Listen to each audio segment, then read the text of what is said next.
ගෞරවනීය ස්වාමීන් වහන්සේගෙන් අපේ මවුලෙන් වේදිකාවේ ඉන්න ජාතික ජනබලවේගයේ නියෝජනය කරන අපේ සහෝදරවරු සහෝදරියන්ගෙන් මේ අවස්ථාවට සහභාගී වෙලා ඉන්න ආදරණීය අම්මලා තාත්තලා සහෝදරවරු සහෝදරියන් ඇතුළු සියලු දෙනාගෙන් අවසරයි. දැන් නොවැම්බර් මාසයේ 16 වෙනිදාට ජනාධිපති ඡන්දෙට දින තීන්දුව කරලා තිබෙනවා. අපි තමුන්නාන්සලා හම්බෙන්න ආවේ මේ ජනාධිපති ඡන්දෙදී කවර ආකාර තීන්දුවක් ගන්න ඕනද? ඒ තීන්දුව වෙනුවෙන් අපි මොනතරම් වැඩ කොටසක් කරන්න ඕනද කියන කරුණු කාරණා ගැන කතා බහ කරගන්න. මෙතන ඉන්න වැඩිහිටි අම්මලා තාත්තලා දන්නවා මේ නොවැම්බර් මාසයේ 16 වෙනිදා ඇවිල්ලා තිබෙන්නේ තමන්ගේ ජීවිත කාලේ පළමු ඡන්දෙ නෙවෙයි. එහෙමනේ.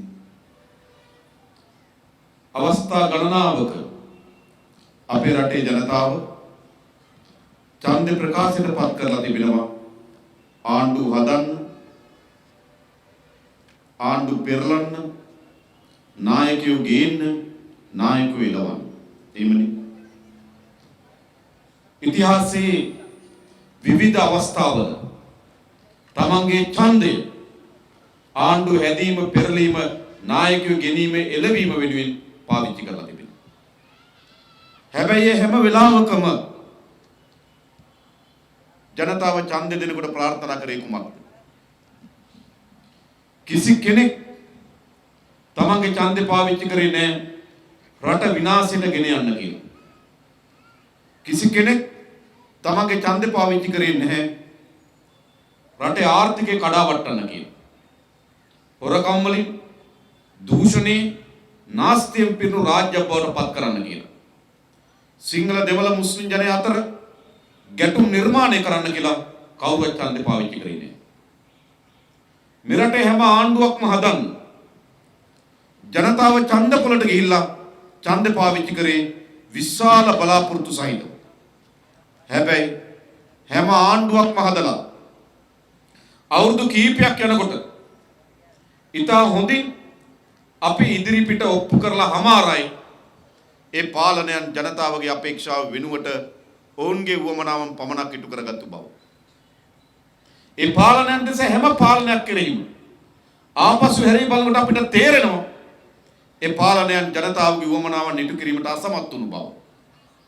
ඒ නිසා අපි තමුන්නාන්සලට ආරාධනා කරන්නේ ඒ වැරදුණු, ඒ අසාර්ථකුණු, ඒ බලාපොරොත්තු සුන්නුණු තීන්දුව නොවැම්බර් මාසේ 16 ගන්නවාද යලි එහෙම නැතුව ඒ තීන්දුව වෙනස් කරනවා. අපි තමුන්නාන්සලට ආරාධනා කරන්න ආවේ පරම්පරා ගණනාවක් තිස්සේ මැතිවරණ ගණනාවකදී ඒ ගනු ලැබූ වැරදි තීන්දුව නිවැරදි කරමින් මේ රට නිවැරදි දිශාවට ගෙන යන, මේ රට ගොඩනැගීමට සමත් වෙන, සිංහල දෙමළ මුස්ලිම් ජනය අතර ජාතික සමගිය ගොඩනැගීමට සමත් වෙන, අපේ දරුවන්ගේ අනාගතය සුරක්ෂිත කරන නව තීරණයක් ගැනීම සඳහා තමුන්නාන්සලට ආරාධනා කරන්න තමයි අපි ආවේ. දැන් මේ තීරණය ගන්න ඕන. මේ නොවැම්බර් මාසේ 16 වෙනිදා නව තීරණයක් අපේ රටේ ජනතාව ගන්න ඕන කියන ඉල්ලීම අපි තමුන්නාන්සලෙන් කරමු. කවර හෝ පුරවැසි, කවර හෝ ඡන්දදායකී, ඊට ප්‍රතිපක්ෂව ඒ කඳවුරු දෙකින් එකකට හෝ ඡන්දේ පාවිච්චි කරනවා නම් කුමක් වෙනුවෙන්ද? මොකක් වෙනුවෙන් ඡන්දේ පාවිච්චි කරන්නේ? රට හදයි කියලා, හොරකම නතර කරයි කියලා, මහජනගේ දේපල නාස්ති කරයි කියලාද? දරුවන්ගේ අධ්‍යාපනය නන්වයි කියලාද? සමාජයේ යහපත් සමාජයක් බවට පරිවර්තනය කරයි කියලාද?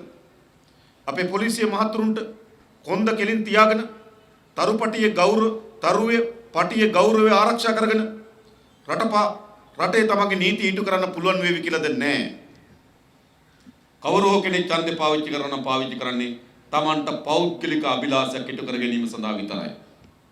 හැබැයි අපි ආරාධනා කරන්නේ තමන්ගේ පෞද්ගලික වමනාවෙන් ඔබට ගිහිල්ලා මේ රට යහපත් රටක් ගොඩනගන රාජ්‍යයක් බවට පරිවර්තනය කරන්න නම් තමුන්නාන්සලා ජාතික ජන බලවේගයට ඡන්දේ ප්‍රකාශ කරන්න කියන ඉල්ලීම අපි කරනවා.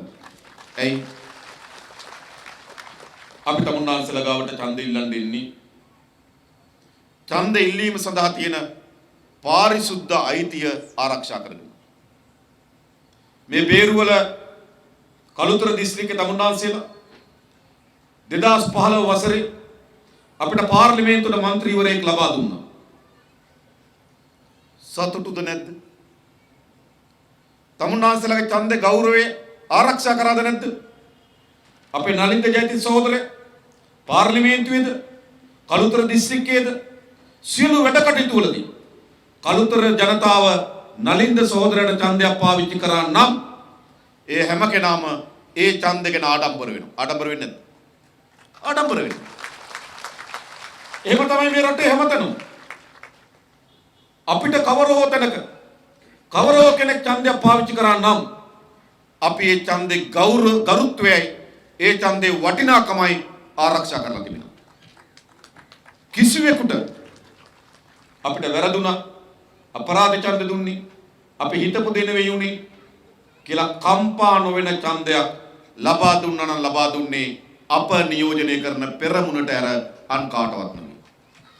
ඒ නිසා තමුන්නාන්සලා ජීවිත කාලේ පසුතැවිල්ලට ලක් නොවෙන කම්පාවට ලක් නොවෙන අනේ අපරාධ කියලා නොහිතන ඡන්දයක් පාවිච්චි කිරීමේ අවස්ථාව තිබෙනවා. නොවැම්බර් මාසයේ 16 වෙනිදාට ඒ අන් කවරක්වත් නෙවෙයි ජාතික ජන බලවේගයේ අපේක්ෂකයා ජයග්‍රහණය කිරීම සඳහා ගනු ලබන තීන්දුව. බොහෝ අය දේශපාලනික වශයෙන් පාරම්පරික පක්ෂ වලට ඡන්ද දීලා තියෙන්න පුළුවන්. පාරම්පරික ඒ පක්ෂ වල සමාජිකයෝ වෙලා ඉන්නේ නැති.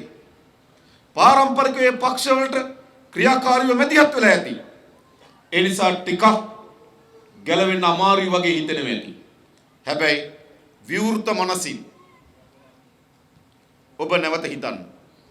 විශේෂයෙන්ම ආරාධනා කරන්නේ මෙතෙක් මේ පෙරමුණට ඡන්දේ පාවිච්චි කරන්න හිත හදාගෙන නැති හැම කෙනාගේම ඔබ හිතලා බලන්න. මීට පෙර ඉතිහාසයේ ගත්තු තීන්දුව හරිද වැරදිද? ඒ රට ඉදිරියට ගෙන යන්න සමත් වුණාද? විනාශකාරීත්වයට කරගෙන යන්න සමත් වුණාද? එනිසා මේ හැම තීන්දුවකින්ම අපේ රට විනාශකාරීත්වය සඳහා කැඳවගෙන ගොස් තිබෙනවා. එනිසා රටට නව බලාපොරොත්තුවක්, නව ඉදිරි ගමන, නව අපේක්ෂාවක් අපිට තිබෙනවා නම් ඒ හැම පුරවැසියෙකුම අපි ඉල්ලා හිටනවා ඔබ හැමදෙනාම ඒ පැරණි යල්පිනු දේශපාලනේ ගැලවින් මේ රට ගොඩනැගීමේ කාර්යභාරය අප වෙත බාර දෙන්න සහතික වශයෙන් අපි මේ රට හදන්න ඕනේ. රට ගොඩනගන්න ඕනේ. අපි ඇස් ඉදිරිපිට මේ රටට සිද්ධ වෙමින් තිබෙන විනාශය, අපි ඇස් ඉදිරිපිට අපේ රටේ ජනතාවට මුහුණ දී තිබෙන දුක් දෝමනස්ය, අපේ ඇස් ඉදිරිපිට අපේ අධ්‍යාපනයේ සෞඛ්‍ය නැති වී තිබෙන විනාශය, අපේ ඇස් ඉදිරිපිට සිංහල දෙමළ මුස්ලිම් ජනයා අතර සැකේ අවිශ්වාසයේ ක්‍රෝධයේ වර්ධනය වීම නතර කරන්න ඕනේ නැද්ද? නතර කරන්න ඕනේ නැද්ද? මේක නතර කළ යුතුයි. අපි දැන් තීන්දුවක් ගන්න ඕන රට හැදීම සඳහා කාටද බාර දෙන්න.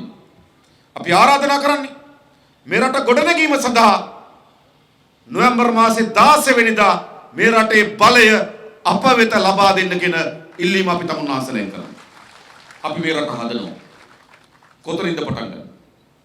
අපිට ආර්ථික ප්‍රතිපත්ති අපේ අනෙකුත් ප්‍රතිපත්ති පිළිබඳ දීර්ඝව කතා කරන්න පුළුවන් වෙයි. හැබැයි කවර ප්‍රතිපත්තියකටත් වඩා පළමු කොටම මේ රට හදන්න නම් කුමක්ද කළ යුතු වන්නේ? මේ රට හැදීමේ පළමු සාධකය තමයි අපේ රටේ මේ දේශපාලන සංස්කෘතිය වෙනස් කරන්න ඕන. මේ දේශපාලන සංස්කෘතියට ඔබ එකකද? ප්‍රාදේශ සභාවට മന്ത്രിවරයා යනවා.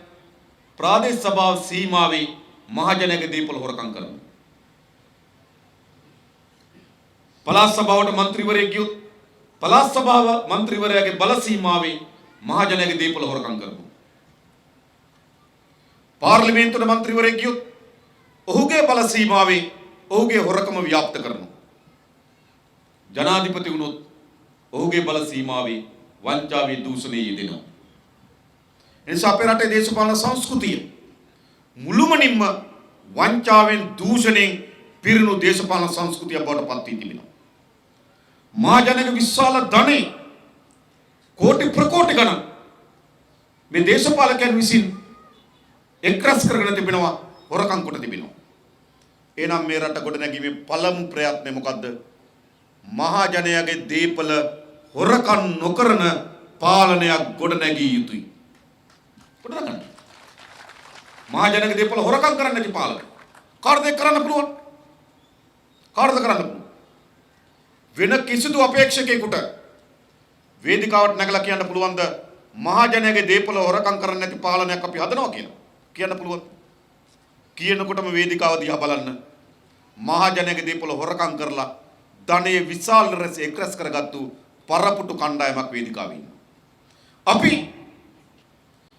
මහජනයාගේ දීපල හොරකම් කරන්න නැති පාලනයක් ගොඩනගනවා. වේදිකාව දිහා බලන්න. මේ කිසිවෙක් තමන්ගේ ජීවිත කාලය ඇතුළත මහජනයාගේ දීපල සතයක්වත් හොරකම් නොකරන ලද මිනිස්සු. මේ අයට අපට පමණයි මහජනයාගේ දීපල හොරකම් කරන්න නැති පාලනයක් හදන්න පුළුවන්. අපි ඒක කරනවා. මේ රට ගොඩනගන්න ඉතින් පටන් ගන්නවා. ඊළඟ මහජනයාගේ දීපල නාස්ති නොකරන පාලනයක් හදන්න ඕන. මා පරිමාණ ලෙස මේ පාලක පැලැන්තිය නඩත්තු කිරීම වෙනුවෙන් මහජනයාගේ දීපල නාස්ති කරනවා. ජනාධිපතිවරයෙක් ගත්තොත් කොතර නාස්තියක් සිද්ධ වෙනවද? රට පුරා මාලිගා විශාල ප්‍රමාණයක් තියෙන ජනාධිපතිවරයාට. කොළඹ ජනාධිපති මන්දිරය තිබෙනවා. මහියංගනේ මන්දිරයක් තිබෙනවා. උඩවලවේ මන්දිරයක් තියෙනවා. නුවරඑළිය මන්දිරයක් තිබෙනවා. අනුරාධපුරයේ මන්දිරයක් තිබෙනවා. යාපනයේ මන්දිරයක් තියෙනවා. පාසිකුඩාවල මන්දිරයක් හදන්න ගියා. නුවර මන්දිරයක් තිබෙනවා. රට පුරා මන්දිර විශාල ප්‍රමාණයක් ජනාධිපතිවරයෙකුට තියෙනවා. හැබැයි ජනාධිපතිවරයාට දෙන එක ආත්මය භූත ආත්ම හතක් නෙන්නේ. එක රැයක මේ හත් පොලේම නේද නිදා ගන්න පුළුවන්ද? බෑ. ඇයි මේ තරම් මහජන ධනය මේ වෙනුවෙන් වියදම් කරන්නේ? අපි හොයලා බැලුවා සමහර මාලිගාවල අවුරුද්දකට එක රාත්‍රියක් නිදාගෙන නැහැ. හැබැයි 100ක 200ක කාර්ය මණ්ඩලයක් විශාල ගොඩනැගිල්ලක් විශාල මුරකප්පළු දාලා ඒවා ප්‍රතිසංස්කරණය කරන්න නඩත්තු කරන්න විශාල වියදමක් යනවා. ඕනද මෙහෙම වියදමක් දරන රටේ නායකයෙක් වෙන්නේ? අපි ඕගලන්ට එක සහතිකයක් දෙනවා. රට පුරා පීඨා තිබෙන ජනාධිපති මන්දිර එක්කෝ කෞතුකාගාර බවට පත් කරනවා, එක්කෝ සංචාරක කේන්ද්‍රස්ථාන බවට පරිවර්තනය කරනවා. රාජ්‍යයට ධනෙ උපයන මධ්‍යස්ථාන බවට පත් කරනවා. එහෙම ඕනද මන්දිරය? උපරිම දුර යාපනයේ නම් යාපනයේ යන්න හෙලිකොප්ටරයට විනාඩි 45යි. යන්න 45යි එන්න 45යි පැය එකමාරයි. මීටින් එක පැය 3ක් තිබ්බොත් පැය 4මාරයි. පැය 4මාරට යාපනයේ මන්දිරයක් වුණා නෑ. අස්පයා පිටින් නෙවෙයි කොළඹ ඉඳන් යාපනය යන්නේ හෙලිකොප්ටර්. ඒ නිසා මේ මහජනයාගේ දීපල නාස්ති කිරීම අපි නතර කරන්න ඕනේ මේ රටේ. ඒ නිසා අපි ඔයගලන්ට ඒ සහතිකය දෙනවා. ජනාධිපතිවරයාගේ වැය ශීර්ෂය මම එක උදාහරණයකින් කිව්වේ. මේ වැය ශීර්ෂය විශාල ලෙස මහජනයාගේ ධනය ජනාධිපතිවරයාගේ නඩත්තු වෙනුවෙනවා. මම 2015ට කලින් හිටපු ජනාධිපතිවරයා පිළිබඳ ප්‍රශ්නයක් අහුවා පාර්ලිමේන්තුවේ. ඔහුගේ කාර්ය මණ්ඩලය කීයක් ඉන්නවද කියලා. පාර්ලිමේන්තුවේ ලබා දීපු පිළිතුරක් තිබෙනවා. කාර්ය මණ්ඩලය ඉන්නවා 1200ක්. සම්බන්ධිකර ලේකම්වරු, උපදේශකවරු, රුපියල් 60000යි පඩිය, 30000ක තෙල්, කැබ් රථයක් සහ රියදුරෙක් දෙනවා. ගම්මාන 100 ගණනක් නඩත්තු කරන්න යන ධනයක් මේ ජනාධිපතිවරයා නඩත්තු කරන්න යනවා. අපි ඔයගලට එක සහතිකයක් දෙනවා. ජනාධිපතිවරයාගේ නඩත්තු වියදම 100කට වඩා වැඩි ප්‍රමාණයෙන් කප්පාදු කරනවා. මතක තබන්න. 90කට වඩා වැඩි. මේ තරම් පුද්ගලෙක් නඩත්තු කරන්න වියදමක් දරන්න ඕනේ. අපි මේවා කරපු මිනිස්සු. මම කුසකර්ම අමාත්‍යාංශයට යනකොට කුසකර්ම අමාත්‍යාංශ විශාල. ඒක ඇත්තටම හිතුනේ අමාත්‍යාංශයකට වඩා කාර් සීල් එකක් වගේ. වාහන පුරවල එක කාර් එකක් තිබුණා. මට කලින් කුසකර්ම ඇමති හැටියට හිටියේ එස්.පී. දිසානායක. එක කාර් එකක් තිබුණා වෙඩි නොවදින රථයක්. පෙට්‍රල් ලීටරයට කිලෝමීටර යන්නේ 5යි. ඒ කාර් එකේ ගමනක් යනවා නම් බවුසරයක් පිටිපස්සේ තියයි යන්න ඕන. මේ වගේ වාහන මොන නඩත්තු කරන්න ඕනද? අපි සියලු වාහන ජනාධිපති ලේකම් කාර්යාලයට ගිහලා බාර දුන්නා මේ වාහන අපිට අවශ්‍ය නැත කියලා. ඒ මහජනයාගෙන් එහෙම අපි මහජනයාගේ දේපලේව නාස්ති කරන්න තරම් නේද පිරිවුණු හෘද සාක්ෂියක් අපිට නැහැ. මතකද බලන්න. ඒ විතරක් නෙවෙයි. ඇමතිවරයාට වැය ශීර්ෂයක් වෙන් වුණා. මැයි මාසේ ඉඳන් දෙසැම්බර් මාසේ ගත්ත මාස 7යි. මාස 5ක් වියදම් කරලා තිබුණා SB. මාස 7ක සල්ලි ඉතුරු වෙලා තිබුණා. මාස 7 සල්ලි මේ වෙන මොකුත් නෙවෙයි හොරකම් නෙවෙයි. අයවැය ලේඛනයෙන් ඇමතිවරයාට වැය ශීර්ෂකෙ වෙන් කරලාද මුදල්. ඒ මුදල් මාස 7ක් ඇතුළත ඉතුරු කරලා දොර දෙකේ ටාටා බස් දෙකක් අරන් දැම්මා. කුසිකර්ම අමාත්‍යංශ සේවකීන්ට මිරිස්වත්තේ ඉඳන් සහ දෙහිවල ඉඳන් අමාත්‍යංශෙට ඉන්න. මොකද දෙමි අමාත්‍යවරයාගේ වියදම් සඳහා වෙන් කළද මුදල් අපි ඔක් කරලා තිබෙනවා. එයි අපි මේ දේශපාලනය කරන්නේ මහජනයාගේ දේපල නාස්ති කිරීමේ දේශපාලනයක් වෙනුවෙන් නෙවෙයි. මහජනයාට හොඳ ජීවිතයක් ලබා දීමේ අරමුණෙන් අපි දේශපාලනය කරනවා. දැන් මේ නාස්ති නතර කරන්න. නාස්ති විතරක් නෙවෙයි. ජනාධිපතිවරයා විතරක් නෙවෙයි. හිටපු ජනාධිපතිවරු නඩත්තු කරන්නත් විශාල වැය ශීර්ෂයක් දරනවා. ප්‍රේමදාස ජනාධිපතිතුමාගේ බිරිඳ තාමත් නඩත්තු කරන්නේ ආණ්ඩුවේ. වාහන, ගෙවල්, මුරකාවල්, රියදුරු ඔක්කොම ආණ්ඩුවෙන් දෙනවා. ඊළඟ හිටපු ජනාධිපති චන්ද්‍රිකා මෙතිනි එතුමියට කොළඹ ටොරින්ටන් වලින් නිවසක් ලබා දීලා තිබෙනවා. ටොරින්ටන් ප්‍රදේශයේ විශාල නිවසක් ලබා දීලා තිබෙනවා. වාහන දෙනවා, ආරක්ෂාව දෙනවා, සේවකයෝ දෙනවා, කාර්ය මණ්ඩලයක් දෙනවා. මොකද්ද මේ? හිටපු ජනාධිපති මහින්ද රාජපක්ෂ මහත්මයාට විජේරාම මාවතේ විශාල නිවසක්, කාර්ය මණ්ඩල, වාහන විශාල ප්‍රමාණයක් ලබා දෙනවා. මේ හිටපු ජනාධිපතිවරු නඩත්තු කරන්නත් ජනතාවගෙන් විශාල වැය ශීර්ෂයක් යනවා. විශාල මුදල් ප්‍රමාණයක් වැය වෙනවා. නඩත්තු කරන්න ඕනද? කිසිදු හිටපු ජනාධිපතිවරයෙක් අපි නඩත්තු කළ යුතු නැහැ. අපි හිතන හැම කෙනාටම ආදායම් මාර්ගයක් තිබෙනවා. නේද? ඒ හැම කෙනාටම ආදායම් මාර්ගයක් තිබෙනවා. එහෙම නැත්නම් ඒ හැම කෙනාටම දරුවෝ සලකයි. ආදායම් මාර්ගයකුත් නැත්නම් දරුවෙක් සලකන්නේ නැත්නම් අන්න සමාජ ආරක්ෂක අරමුදලෙන් දීමනාවක් දෙනවා ඒ නායක ටික බලා ගන්න. අනිත් විශ්‍රාම වැටුප සඳහා දරන සියලු වියදම් කපා හරිනවා.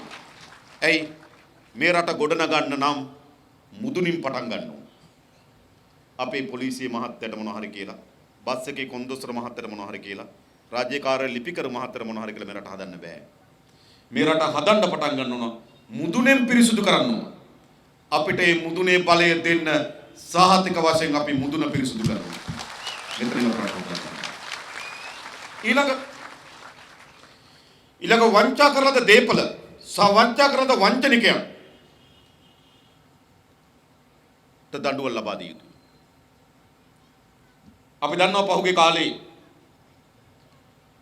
වංචා කරන ලද දේශපාලකින් දඬුවම් ලබා දීමට හැකියාවක් ලැබුණේ නැහැ මේ පාලකයන්. ඇයි? වංචනිකයෙකුට තව වංචනිකයෙකුට දඬුවම් දෙන්න බෑ. දෙන්න පුළුවන්? දෙන්න බෑ. හොරෙකුට තව හොරෙකුට දඬුවම් දෙන්න බෑ. ඒ විතරක් නෙවෙයි වංචාවන්ට එරෙහිව ගියපු ක්‍රියාමාර්ග. එක පැත්තකින් දේශපාලන මැදිහත්ලා ඒව නතර කරා. තව පැත්තකින් වංචා කරලාද මුදල් අරගෙන මුදල් බෙදාගෙන ඒ පරීක්ෂණ නතර කරා. ඒ නිසා වංචනිකයට දඬුවම් දීමේ හැකියාවක් ලැබෙන්නේ නැහැ. හැබැයි අපි ඕගොල්ලන්ට එකක් සහතිකයක් දෙනවා. අපට දෙන්න එක අවස්ථාවක් මේ රටේ බලයේ මහජනයාගේ දීපල හොරකම් කරලා කෝටි ප්‍රකෝටි ගණන් දීපල එක්රැස් කරගෙන තිබෙන මේ පාලකයන්ට අපි දඬුවම් ලබා දෙනවා. එකක් මම කියන්නේ අපිට කිසිදු අපේක්ෂාවක් නැහැ මෙයාගෙන් පරිගන්න. අපි දේශපාලනය කරන්නේ, අපි ආණ්ඩුව හදන්නේ කිසියකින් පරිගන්න නෙවෙයි, ජනතාවට මේට වඩා හොඳ සැපවත් ජීවිතයක් ලබා දෙන්න තමයි අපි දේශපාලනය කරන්නේ.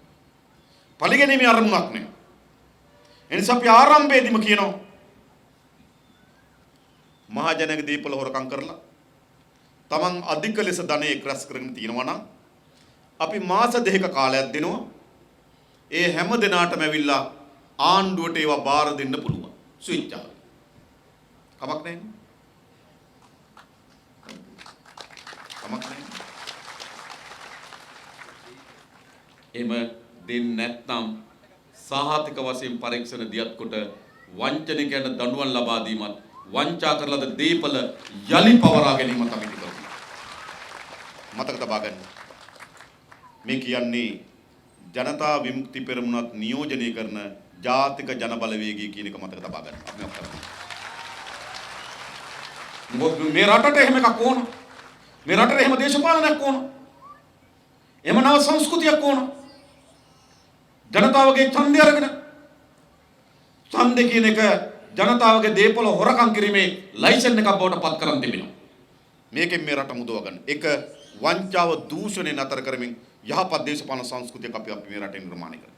ඒක තමයි මේ රට ගොඩනැගීමේ පළමු පියවර.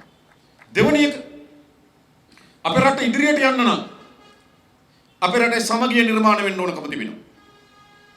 30 අවුරුද්දක යුද්ධයක් අපේ රටේ තිබුණා. මේ මහ පොළොවේ ඇති තරම් ලේ වලින් තෙත් වෙලා තිබෙනවා. අපේ ජනතාවගේ ඇස් ඇති තරම් කඳුළු වලින් පිරීලා තිබෙනවා. මේ යුද්ධයේ විශාල ව්‍යසනයක් නිර්මාණය කරා. උතුරේ සහ දකුණේ විශාල තරුණ පරම්පරාවක් යුද්ධ විසින් බිලිගනු ලැබුවා. විශාල දේපල ප්‍රමාණයක් යුද්ධ විසින් අපිට අහිමි වී තිබෙනවා. අපේ රට 30 අවුරුදු යුද්ධයකට හිරවි විශාල ව්‍යසනයක් අත්පත් කරගත්තු රාජ්‍යයක්. මේ ජීවත් වෙන අපි හැමදෙනාටම එහි අත්දැකීම් තිබෙනවා. ඒ විනාශකාරීත්වය පිළිබඳ අවබෝධයක් තිබෙනවා. ඒ විනාශකාරීත්වයේ අපිට මොනතරම් ව්‍යසනයක් ඇති කරාද කියන එක පිළිබඳව අපි දන්නවා. ඒ නිසා යලි අපේ රටේ කවර වර්ගයේ හෝ ජාතික ගැටුමක් ඇතිවීම වැළැක්වීම අපේ ප්‍රමුඛතම කාර්යය බවට පත් කරගන්න. කොතනකවත් ගැටුමක් නිර්මාණය වෙන්නේ නැහැ. හැබැයි අපි දන්න හැම කාලයකම මේ පාලකයන් විවිධ වර්ගයේ ජාතිවාදී ගැටුම් ආගම්වාදී ගැටුම් අපේ රටේ නිර්මාණය කරලා තිබෙනවා. විවිධ වර්ගයේ ආගම ගැටුම් ජාතිවාදී ගැටුම් නිර්මාණය කරලා තිබෙනවා. සාමාන්‍ය ලෙස ගත්තොත් අපේ රටේ ජනතාව අතර ජාතිවාදී නැහැ. ජනතාව එකට ඉන්නවා.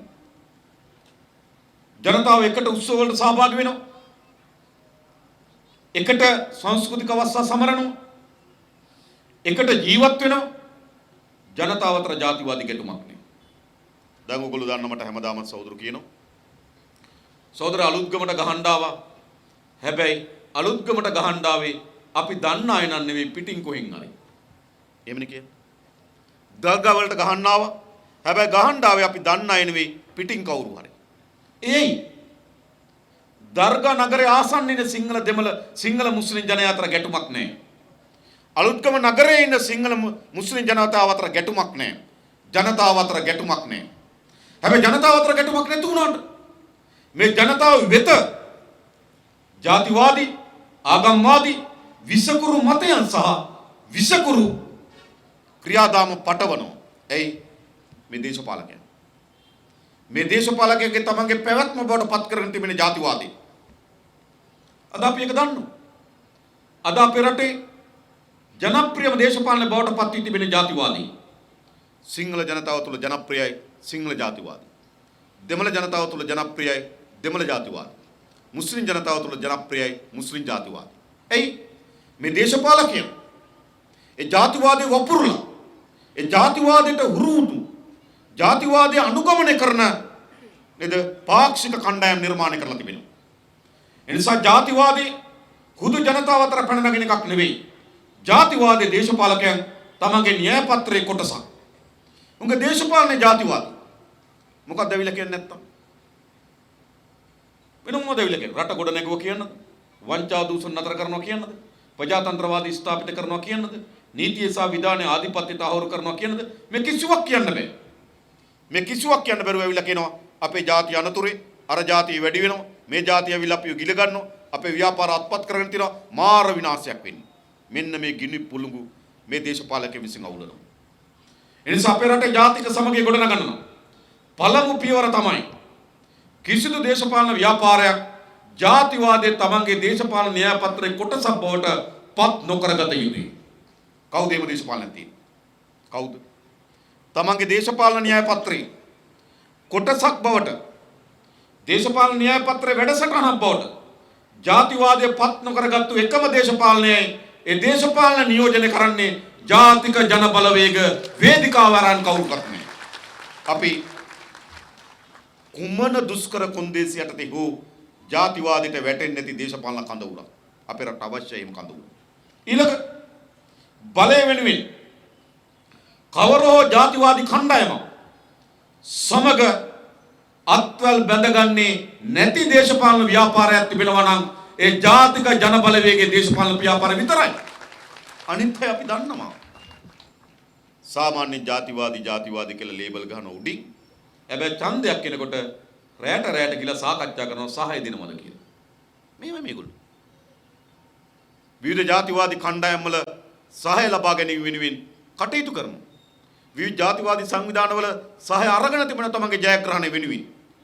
හැබැයි తాවකාලික කෙටි බල වමනාවක් වෙනුවෙන් කිසිසේත්ම කවර වර්ගයේ හෝ ජාතිවාදී ආගමික අන්තවාදී කිසිදු සංවිධානයක් සම්බන්ධ නොකර ගන්න එකම දේශපාලන කඳවුර ජාතික ජන බලවේගයේ දේශපාලන කඳවුර විතරයි. අනිත් හැම කෙනාම බලය වෙනුවෙන් විවිධ වර්ගයේ ජාතිවාදීන්ගේ ජාතිවාදී සංවිධානවල පිටුපස යන සංවිධාන. අපිම ජාතිවාදී ප්‍රතික්ෂේප කරන ව්‍යාපාරය. ඊළඟ අපේ රටේ ජාතික සමගිය නිර්මාණය කරන්න ඕන. අද මේ තත්ත්වයට එක්ක විශාල සාකච්ඡාවක් ඇවිල්ලා තිබෙනවා. ජාතික ආරක්ෂාව පිළිබඳ සාකච්ඡාවක්. විශාල සාකච්ඡාවක් ඇවිල්ලා තිබෙනවා. සමහර අය එන්නෙම ජාතික ආරක්ෂාවේ පියා ලෙස. යා හිටියොත් අපිට මතකයි නේද? මේ ප්‍රවේශය හදාගත්තේ අප්‍රේල් මාසේ 21 වෙනිදා පාස්කු ප්‍රහාරය. පාස්කු ප්‍රහාරය සිද්ධ වෙනකොටම කියනවා මම හිටියානම් මෙහෙම වෙන්නේ නැහැ. එක. ඒ කියන්නේ ටිකක් ඔළුව දැම්මා. ඊළඟ කිව්වා මම ජනාධිපති ඡන්දෙට ඉල්ලනවා. දෙක නේද? බෙල්ල ගාවටම දැම්මා. එළියට. ඊළඟ කිව්වා මම ජනාධිපති වෙලා අන්තවාදේ තුරන් කරනවා. මතකද? ඒතර මොකද්ද ප්‍රවේශයාව? මේ විශාල ව්‍යසනයක් රටේ සිදු වී තිබෙනවා. සිංහල මුස්ලිම් ජනයා අතර සැකේ අවිශ්වාසය වර්ධනය වෙමින් තිබෙනවා.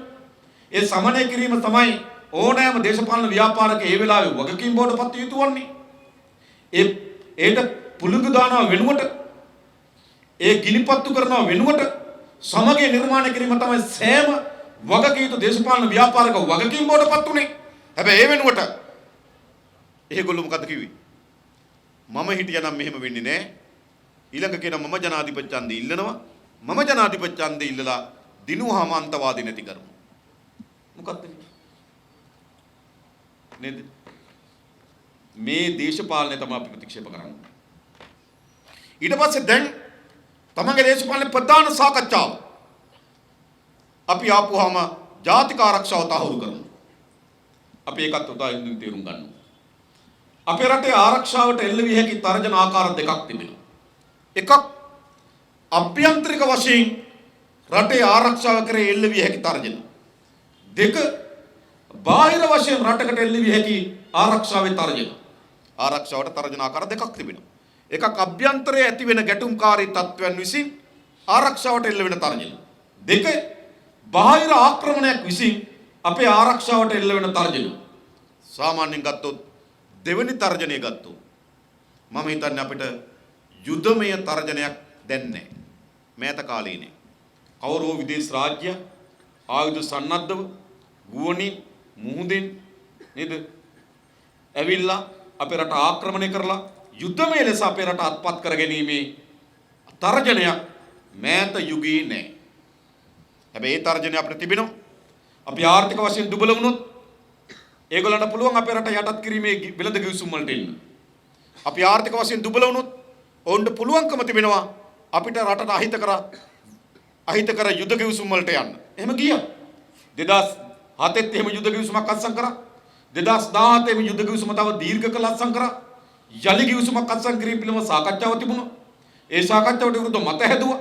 හැබැයි මන් දැක්කේ පෙරේදා කේලේ රඹුක් කළා කියනවා. ඔවුන් ආවට පස්සේ ඒ කිවිසුම අත්සන් කරනවා කියලා. අපිට එවැනි තර්ජනයක් තිබෙනවා. එසේ නැතුව ආක්‍රමණික හමුදාවක් අපේ රට යටපත් කරගන්නේ කියන තර්ජනයක් අපිට නැහැ. ඉඳ ආරක්ෂාවේ බාහිර තර්ජනයේ ස්වභාවය අපි තේරුම් ගන්න ඕනේ. ඊළඟ ආරක්ෂාවේ අභ්‍යන්තර තර්ජනය මොකක්ද? පැතුරුණු දැවැන්ත සන්නද්ධ ව්‍යාපාරයක් අපේ රටේ තිබෙනවද? එහෙම එකක් නැහැ. LTT සන්නද්ධ ව්‍යාපාරය බැලුවොත් අපි දැක්ක උතුරු නැගෙනහිර කේන්ද්‍රගත කරගෙන විශාල අවියාවිද වලින් සමන්විත පුහුණු කරලද සන්නද්ධ කණ්ඩායමකින් සමන්විත සැලකීත ඔත්තු සේවාවන්කින් සමන්විත ගුවන් බලය කුඩා ප්‍රමාණයකින් හෝ මුහුද බලය කුඩා ප්‍රමාණයකින් හෝ එක්රැස් කරගත්තු සන්නද්ධ ව්‍යාපාරයක් තිබුණා. ඒ සන්නද්ධ ව්‍යාපාරයට තමන් විසින්ම ආක්‍රමක ලෙස අත්පත් කරගන්න ලද භූමියක් තිබුණා. ඒ දේශ සීමා වැඩි කර ගැනීම සඳහා යුද්ධයක් තිබුණා. ඒ අපේ රටේ ජාතික ආරක්ෂාවට තර්ජනයක් බවට පත් වෙලා තිබුණා. දැන් අපේ ජාතික ආරක්ෂාවේ තර්ජනය එහෙම එකක්. කොතනක හෝ දැවැන්ත සන්නද්ධ ව්‍යාපාරයක් තිබෙනවා. ඔවුන්ට ගුවන් බලය, මුහුදේ බලය සහ පුහුණුවක් කරන හමුදාව සහ තමන්ගේම බලය කේන්ද්‍ර කරගත්තු භූමියක් ඒ වර්ගයේ සන්නද්ධ ව්‍යාපාරිකුත් අපේ රටේ අභ්‍යන්තරිකව නැහැ. හැබැයි අපේ රටේ අභ්‍යන්තරිකව ගැටුමක් නිර්මාණය වෙමින් තිබෙනවා. ඒ ගැටුම මතුවලා තියෙන කොහෙද? ඒ ගැටුම මතුවී තියෙන විවිධ ආගමික අන්තවාදී සංවිධාන තැන පැන නැගිලා තිබෙනවා. ඒක තීව්‍රම වෙලා මරාගෙන මරන බෝම්බ කරුවන් බවට පරිවර්තන වෙලා තිබෙනවා. හැබැයි ඒක විහිදුණු දැවැන්ත සන්නද්ධ ව්‍යාපාරයක් නෙවෙයි. කත අපි තේරුම් ගන්න. හැබැයි අන්තවාදී සංවිධාන තමන්ගේ ආගමික අරමුණු හෝ තමන්ගේ මූලධාර්මික අරමුණු විසින් හෝ ගොඩනැගුණු සන්නද්ධ ක්‍රියාකාරකම් කීපයක් අපි පහුගිය කාලේ දැක්කා. දැන් අපිට මේක තර්ජනයක් වෙලා තිබෙනවා. කාරණා. කොතන තර්ජනය තිබෙන්නේ? අද මේ තර්ජනයේ ස්වභාවය ගත්තු. අපි දන්නවා දර්ගා නගරයට එහා පැත්තෙන් තියෙන බැරියර් එකක්. අඹගහන්දියට බැරියර් එක ආවේ කොහොමද? මේ පැත්තේ මුස්ලිම් ගම්මානේ, එහා පැත්තේ සිංහල ගම්මානේ ඒක වෙන් කරන තැන බැරියර් එකක් තියෙනවා. ඔබ මාවනල්ල හරහා ගියොත් නුවරට මාවනල්ල මුස්ලිම් ගම්මානේ පහු වෙනකොටම සිංහල ගම්මානේ මායිමේ තිබෙනවා බැරියර් එකක්. ඔබ නුවර හරහා ගම්පලට ගියොත් ගම්පල නගරයට ඇතුල් වෙන්න කලින් සිංහල ගම්මානේ වෙන් කරලා තිබෙනවා බැරියර් එකක්. කොතනද බැරියර් එක හැදලා තිබෙන්නේ? සිංහල මුස්ලිම් ගම්මාන වෙන් කරන තැන පොලිස් මුරකපොල්ලක් තිබෙනවා. මොකද්ද ප්‍රශ්නේ වෙලා තිබෙන්නේ? හැබැයි අපි යුද වකානුවේ මුරකපොළ කොතන තිබුණේ? පොලිසිය වට කරලා මුරකපොල්ලක් තිබුවා. හමුදා කඳවුර වට කරලා මුරකපොල්ලක් තිබුණා. විදුලි බල මණ්ඩලය වට කරලා අධිආරක්ෂක කලාප නම් කරලා තිබුණා. තෙල් සංස්ථාව වට කරලා අධිආරක්ෂක කලාප නම් කරලා තිබුණා. හැබැයි අද ඒ වගේ මුරකපොළුත් නැහැ. නේද? ඒ වගේ අධිආරක්ෂක කලාපත් නැහැ. හැබැයි අද මුරකපොළ තිබෙනවා සිංහල සහ මුස්ලිම් ගම්මාන වෙන් කරන තැන. මෙතනයි මුරකපොළ ඇවිල්ලා තිබෙන්නේ. දැන් පාසල ගාව මුරකපොළ තිබෙනවා. එහෙම නැත්නම් රෝහල ගාව මුරකපොළ තිබෙනවා. එහෙනම් අපේ ආරක්ෂාවේ තර්ජනය තියෙන්නේ කොතනද? ආරක්ෂාවේ තර්ජනය තියෙන්නේ රාජ්‍යයට නෙවෙයි. රාජ්‍යයට ආරක්ෂාවේ තර්ජනයක් තිබුණා නම් මුරකපොළ වැටෙන්න ඕන ගම්මාන මැදක නෙවෙයි. හැබැයි ආරක්ෂාවේ තර්ජනය තියෙන්නේ ජනතාව අතර. මහජනගේ ආරක්ෂාව පිළිබඳ අර්බුදයක් තිබෙනවා. මහජනගේ ආරක්ෂාව පිළිබඳ ගැටුමක් මතුවී තිබෙනවා. ඒ ගැටුම තමයි සිංහල මුස්ලිම් ගම්මාන වෙන් කරන තැන මුරකපොළෙන් පෙන්නුම් කරන්නේ ජනතාව අතර සැකයක් ඇති වී තිබෙනවා. එහෙමනේ මේ ගම්මානෙන් එතෙන්ට ආයුධ අරන් එයිද? එහෙම මෙහෙට එයිද? නේද? එහෙනම් සැකේ තියෙන්නේ කොතනද? සැකේ තියෙන්නේ කොතනද? ආරක්ෂාවේ තර්ජනයේ තියෙන්නේ කොතනද? ආරක්ෂාව පිළිබඳ අවධානය යොමු කරලා තියෙන්නේ කොතනද? ජනතාව අතර ගැටුමක් ඇති වේවි කියලා මුරකපොළක් තියෙනවා. එතනින් මොනවා හරි අරගෙන මේ පැත්තටයි මෙතනින් මොනවා හරි අරගෙන මේ පැත්තට යයි කියලා සැකයක් තිබෙනවා. දැන් ආරක්ෂාව තහවුරු කරන්න පුළුවන් කොහොමද? මම එකක් කියන්නම්. කිසිදු ජාතිවාදී නායකයෙකුට අපේ රටේ ආරක්ෂාව තහවුරු කරන්න බෑ. ජාතිවාදී නායකයෙකුට පුළුවන් මේ මුරකපොළ ප්‍රමාණය වැඩි කරන්න. ගම්මානක දෙපැත්තම මුරකපොළ තියෙන්නේ හතර පැත්තෙම මුරකපොළ දාන්න පුළුවන්. රටක ආරක්ෂාව කියන්නේ මොකද? දකින තැන පොලිස් මුරකපොළ හැදෙනවා නම් දකින තැන සන්නද්ධ හමුදාවන් පාරේ ඉන්නවා නම් දකින තැන යුද රථ පාරේ ගැවසෙනවා නම් ඒ ආරක්ෂාව පිළිබඳව සහතිකයක්. ඔබ කොහේ හරි රටකට ගිහිල්ලා එයාපෝට් එකෙන් බහිනකොටම ආයුධ සන්නද්ධ සෙබළු පාර දිගට ඉන්නවා. දකින තැන බැරියර් තියෙනවා. දකින තන් යුද රථ ආමඩ්කා නතර කරලා තිබෙනවා. ඔළුවට හැදෙන්නේ මොකක්ද? ආරක්ෂිතයිද අනාරක්ෂිතයිද? බැරියර් වැඩි ප්‍රමාණයට හමුදාව වැඩිපුර පාරේ ගැවසෙන ප්‍රමාණයට හදන්නේ අනාරක්ෂිතභාවයේ රටට. ඒක අනාරක්ෂිතභාවයේ සංකේතයක්. අපිට කවර වර්ගයේ ආරක්ෂාවක් දුන්නා? ඔය ගොඩක් ආරක්ෂාව පිළිබඳ කරන නායකයන්ට ආරක්ෂාව දෙන්න පුළුවන්කම දෙන්නේ බැරියර් වැඩි කරලා හමුදාව පාරට දාලා ආමඩ්කා හන්දි ගානේ නතර කරලා. හැබැයි මතක තබා ගන්න අපි හදන ආරක්ෂාව බැරියර් නැති හමුදාව නැති ආමඩ්කා පාරේ දකින්න නැති ආරක්ෂාවක් තමයි මේ රට අපි නිර්මාණය කරන්නේ. ඒකයි ආරක්ෂාව. ඒක තමයි ස්ථීරසාර ආරක්ෂාව. ඒ ආරක්ෂාව ගොඩනැගී හැකේ කොතනද? ඒ ආරක්ෂාව ගොඩනගන්න පුළුවන්කම තිබෙන්නේ ආරක්ෂාවට එල්ල වී තිබෙන තර්ජනයේ ස්වභාවය තේරුම් ගන්න ඕන. දැන් මේ ගොඩාක් අය හිතනවා මේ ආරක්ෂාවේ තර්ජනයේ තියෙන දෙවන්ත සන්නද්ධ ව්‍යාපාරික ආක්‍රමණයක්, නැත්නම් විදේශී හමුදාවක ආක්‍රමණයක්, එහෙම නැත්නම් රට බෙදා ගැනීමේ යුද්ධයක්. ඒ නිසා යුද්ධ ඉවර කරපු නායකයන් ඕන කියලා සාකච්ඡාවක් හදනවා. නෑ ආරක්ෂාව සැපිය හැකි වන්නේ ආරක්ෂාවේ තර්ජනයේ ස්වභාවයම. අපි ආරක්ෂාවට තර්ජනය ඇති වී තිබෙන්නේ විවිධ අන්තවාදී කණ්ඩායම් මේ සමාජය නිර්මාණය වී තිබෙනවා. අන්න ආරක්ෂාවේ පළමු පියවර තමයි කිසිදු වර්ගයේ අන්තවාදී කණ්ඩායමකට ඉඩ නොදෙන දේශපාලනය. කිසිදු වර්ගයේ මතක තබා ගන්න. අපි කියනවා කාට හරි නැගලා කියන්න කියලා ඒක. කිසිදු වර්ගයේ ජාතිවාදීෝ ආගමික අන්තවාදී සංවිධානයකට අපේ රට තුල ක්‍රියාත්මක වෙන්න ඉඩකඩ නොදෙන බව අපි ඔබට සාතික කරනවා. ඒක තමයි මහජනක ආරක්ෂාව පළමු පියවර. ඊළඟ මේ ජනතාව අතර සමගිය නිර්මාණය. ඒක අලුතෙන් දෙයක් නෙවෙයි, සමගිය තියෙනවා. මේ දේශපාලකයන් විසින් ભેද බින්න කරලා තිබෙනවා. මේ ભેද බින්න කරලා තියෙන වෙනුවට මේ ජනතාව අතර සමගිය නිර්මාණය කරන්න ඕන. ඒ සමගිය නිර්මාණය කිරීමේ දේශපාලනයක් ඕන. නිසා අපේ රටට ජාතිවාදී නායකයෙකුට ආරක්ෂාව දෙන්න බෑ. අපේ රටට ස්ථිරසාර ආරක්ෂාව දිය හැකි වන්නේ ජාතික සමගිය වෙනුවෙන් පිළිහිටන දේශපාලන ව්‍යාපාරයකට විතරයි. ඒක තමයි ජාතික ජන බලවේගයේ දේශපාලන ව්‍යාපාරය. අපි හැමදෙනාටම සිංහල මුස්ලිම් සියලු ජනතාවෙන් අපි ඉල්ලා සිටිනවා. ඔබගේ ආරක්ෂාව තහවුරු කර හැකි වන්නේ ආයුධ සන්නද්ධ හමුදා යෙදවීමෙන් හෝ ජාතිවාදී නායකයෙක් බලයට ගැනීමෙන් නොවේ. රටේ ආරක්ෂාව තහවුරු කර හැකි වන්නේ ජාතික සමගිය නිර්මාණය කිරීමෙන් සහ කිසිදු අන්තවාදයකට ඉඩකඩ ලබා නොදීමෙන්. අන්න අපි සාහතික කරනවා මේ රටේ ජනතාවට ස්ථාවර සුරක්ෂිත ආරක්ෂිත තත්ත්වයක් නිර්මාණය කිරීමේ වගකීම අපි පාල ගන්නවා. ඒක අපි කරනවා. ඊළඟ අපි අතර ඇති වෙන තිබෙන වෙනසක්කම්, අපි අතර තියෙන ඇති වෙමින් තිබෙන ගැටුම් මේක පාලනය කරන්න ඕන. මේක නතර කරන්න ඕන. අපි තවදුරටත් දැනකොට ගන්න ඕන. මදිද? මදිද අපි මේ රට ලේවලින් තෙත් උනා මදිද? අපේ ඇස් ඉදිරිපිට මිනි කඳු ගොඩ ගැවුණා මදිද? තවත් මේ රටේ කොතනක හෝ ජාතිවාදී ගැටුමක් විසින් හෝ ආගම්වාදී ගැටුමක් විසින් හෝ කිසිදු පුරවැසියෙක් මිය නොයා යුතුයි මේ මව්පිවි. කිසිදු පුරවැසියෙක් මියන්න අවශ්‍ය නැහැ මේ රටේ තවත් ජාතිවාදී ගැටුම් හේතුකොට. කිසිදු දේපලකට හානි නොවිය යුතුයි කිසිදු ජාතිවාදී ගැටුමක් හේතු කොටගෙන. එහෙනම් මොකද කරන්න ඕනකම තිබෙන්නේ? අපේ ජාතික සමගිය ප්‍රධාන තේමාව බවට පත් කරගන්න ඕන. ජාතික සමගිය ගොඩනැගෙන්නේ කෙසේද? ඒ වේදිකාවේ කරන ප්‍රකාශයන් වලින් පමණක් පුළුවන් කමක් නැහැ. හැබැයි වේදිකාවේ ප්‍රකාශත් අතිශය වැදගත්. සමාජය තුල ජාතිවාදයට එරෙහි ජාතික සමගිය පිළිබඳව දේශපාලනයක් අපි පටන් ගන්නවා. දියත් කරනවා. ජාතික ජන බලවේගයේ දේශපාලනය ජාතිවාදයට එරෙහි ජාතික සමගිය දේශපාලනය තමයි අපි නියෝජනය කරමින් තිබෙන්නේ. මේ දේශපාලනයට විතරයි ජාතික සමගිය ගොඩනැගීමේ අත්විවරම දාන්න පුළුවන්කම තිබෙන්නේ. එහෙම නැතුව එකිනෙකා එනකොට ගන්න සලස්වලා වේදිකාවට නැගලා ජාතික සමගිය කියලා වැඩක් නෑ. එක එක අන්තවාදී කණ්ඩායම් පෝෂණය කරලා එක එක අන්තවාදී කණ්ඩායම් වලට පඩි ගෙවලා එක එක අන්තවාදී කණ්ඩායම් වලට ආරක්ෂාව දීලා එක එක අන්තවාදී කණ්ඩායම් ක්‍රියාවේ යොදවලා වේදිකාවට අවිල්ලා කියනවා අපි ජාතික සමගිය.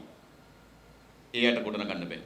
සිදුවීමක් සිද්ධ වුණාම බොරදියේ මාළු බානවා වගේ ඒ සිදුවීම ඉලක්ක කරගෙන තමන්ගේ දේශපාලන බලය වර්ධනය කර ගැනීම සඳහා මැදිහත් වෙන දේශපාලන ව්‍යාපාරයකට ජාතික සමගිය හදන්න බෑ. ඔයගොල්ලෝ හොඳට බලන්න අප්‍රේල් මාස 21 වෙනිදා පහරෙන් පසු తాවකාලික දේශපාලන බලය ලබා ගැනීම වෙනුවෙන් తాවකාලිකව ජනතාව තුළ තමන්ට ප්‍රසාදයක් දිනා ගැනීම වෙනුවෙන් මොනතරම් ජාතිවාදයක් වැපරුවද මේ රටේ? මොනතරම් සිදුවීම් නිර්මාණය කරාද? අර්ධ සත්‍ය, අසත්‍ය විශාල සිදුවීම් නිර්මාණය කරලා බොරදියේ මාළු බානවා වගේ ජාතිවාදී දේශපාලන මඩගොහරුවේ මේ දේශපාලන ව්‍යාපාර දෙකම ගිලුණා. මත තමන් දෙකම ගිලුණා.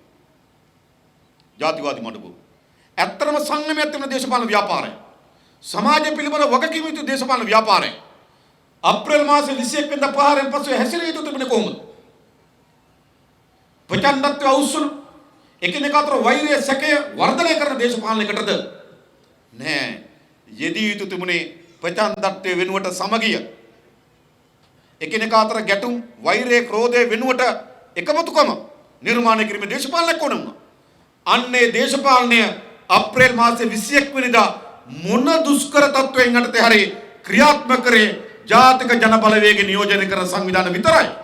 අපේ විජිත්‍රෝණ සහෝදරයා කිව්වා ඔහු කොහොමද මීගමියුද මැදිහත් උනේ කියලා. අපේ නලින්ද ජයතිස් සහෝදරයා මේ මුස්ලිම් ගම්මාන කලුතර මැදිහත් උනේ කොහොමද කියලා අපි දන්නවා. අපි හැමදෙනාම ඒ ව්‍යායාමයෙන් වෙනින් අපි නිරත වුණා. ඒ නිසා ජාතික සමගිය ගොඩනැගීම කියන්නේ හුදු වේදිකාවේ සටන් පාඨයක් විතරක් නෙවෙයි සිදුවීම් වලදී මනලා බලන්න මේ දේශපාලන වල ක්‍රියාකාරීත්වය. අපි සෑම ජාතිවාදී ගැටුමකදීම ජාතික සමගිය වෙනුවෙන් පෙනීම දේශපාලන ව්‍යාපාරයක්. ජාතික සමගිය ආරක්ෂා කිරීම වෙනුවෙන් පෙනීම දේශපාලන ව්‍යාපාරයක්. ඊළඟ සමගිය නිර්මාණය කරන්න අපි පිළිගන්න ඕන. අපේ රටේ ප්‍රධාන භාෂාවන් දෙකක් කතා කරන ජන කොට්ටාසයන් ඉන්නවා. ප්‍රධාන ආගම් හතරක් කතෝලික ධර්මයේ, ඉස්ලාම් ධර්මයේ, හින්දු ධර්මයේ, බුද්ධ ධර්මයේ අදහන ආගමික ප්‍රජාවක්, ආගමික ජන කොට්ටාසයන් ඉන්නවා. ඒ වගේම මුස්ලිම්, දෙමළ හින්දු, සිංහල බෞද්ධ ප්‍රධාන වශයෙන් සංස්කෘතීන් තුනක් තිබෙනවා. ඒ නිසා ප්‍රධාන වශයෙන් සංස්කෘතීන් තුනක් තිබෙන ආගම් හතරක් අදහන ප්‍රධාන වශයෙන් භාෂාවන් දෙකක් කතා කරන ජන කොට්ටාසයන් ඉන්නවා. නිසා මේ රට කවර රටක්? මේ රට විවිධත්වයෙන් පිරුණු රටක්. මේ රට විවිධ ජන කොට්ටාසයන්, විවිධ සංස්කෘති, විවිධ භාෂාවෙන් පිරුණු රටක්. එහෙනම් මේ රටේ පැවැත්ම තියෙන්නේ කොතනද? මේ රටේ පැවැත්ම තිබෙන්නේ මේ විවිධ සංස්කෘති, විවිධ භාෂාවන්, විවිධ ආගම් අදහන ජනතාවගේ සාධාරණ සම අයිතිය පිළිගන්නා දේශපාලන සංස්කෘතියකින් විතරයි මේ රටේ ස්ථාවරත්ව නිර්මාණය කරන්න පුළුවන් තිබෙන්නේ. ඒ ව්‍යාපාරයක් උන. ඒ ව්‍යාපාර ගොඩක් නෑ මතක තබා ගන්න. මේ ප්‍රතිපක්ෂ කඳවුරු දෙක කොයි මොහොතකාරී කවර වර්ගයේ හෝ ජාතිවාදයට ආගම්වාදයට තල්ලුණු දේශපාලන ව්‍යාපාර. අප සියලු ජන කොට්ටාසයන්ගේ අයිතීන් සාධාරණ ලෙස පිළිගනු ලබන දේශපාලන ව්‍යාපාරය. අන්නේ ව්‍යාපාරයකට විතරයි අපේ රටේ ජාතික සමගිය නිර්මාණය කරන්න පුළුවන්කම තිබෙන්නේ. ඒ සඳහා අවශ්‍ය ව්‍යවස්ථාමය ප්‍රතිපාදන. ඒ විතරක් නෙවෙයි. අපි ශක්තිමත් නීති ප්‍රතිපාදන ඇති කරනවා. කවර වර්ගයේ අන්තවාදයක් කොතනක හෝ පැන නගිනවනම් ඕනෑම වර්ගයේ අන්තවාදයක් පරාජයට පත් කිරීම සඳහා අවශ්‍ය වෙන නීතිමය ප්‍රතිපාදන සකස් කරන පාලනයක් තමයි අපි නිර්මාණය කරන්නේ. ඒ වගේම සෑම පුරවැසියෙකුට මේ රට තමන්ගේ මාතෘභූමිය ලෙස සැලකෙන මේ රටේ ඉපදුණු කවුරුවත් මේ රටේ දෙවෙනි පුරවැසියෙක් විය යුතු නෑ. අපි මේ රටේ ඉපදෙනවා, මේ රටේ ආර්ථිකයට අහුල් වෙනවා, මේ රටේ මියදෙනවා. අපි ආවේ කොහෙන්ද? ආවේ කවදද? ආවේ මොකටද? ඒවා ඉතිහාසයේ. ඉතිහාසයෙන් ඉගෙන ගමු අපි. අපි ආවේ මලබාරයෙන්ද? අපි ආවේ වෙළඳුන් ලෙසද? අපි ආවේ ආව විවාහ වලද? ඒවා ඉතිහාසයේ. අපි කොහෙන් ආවත්, කවදාවත්, මොකට ආවත් අද අපේ රටේ ඉපදෙනවා, අපේ රටේ ආර්ථිකයට අහුල් වෙනවා, අපේ රටේ මියදෙනවා. ප්‍රධාන ජන කොටසෙන් තුනක් ජීවත් වෙනවා. එහෙනම් ඒ අය හැමදෙනාම අපේ රටේ පුරවැසියන්. කිසිදු පුරවැසියෙක් දෙවනි ගණයේ පුරවැසියෙක් නෙවෙයි.